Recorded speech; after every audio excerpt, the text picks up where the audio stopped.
Okay, everybody, this is me back again to tell you how I got from Germany to Croatia just by hitchhiking. I started in a small town called Piding, which is just on the German-Austrian border, and it's surrounded by the Alps, which was an absolute treat to be in. The sun was out, so the first thing I did there was take myself on a hike. It was like a day off from work, and I had the best time ever.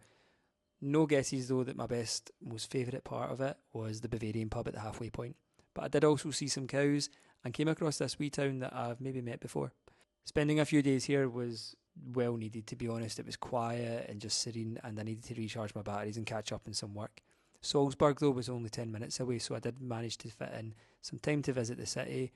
The buildings were beautiful, it was very walkable, and just a really pleasant town to be in. It was a bit colder than it was the previous days, which was not so good the next day, which was perhaps the longest day of my whole entire life.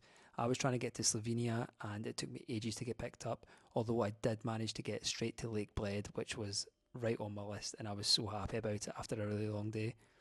I was only there for a few hours the next morning, so I did a wee run around the lake and then back to the side of the road. It was another really long day, and it actually took me 2 days to get to Croatia, which was my next goal destination. Ivan here took me over the border in the end to a town called Rijeka, and he never spoke a word of English, but he was such a funny person. He just professed his love for Rod Stewart to me over and over again. And then just like that, I was in Croatia. It was a big goal of mine to get there, so I was absolutely buzzing.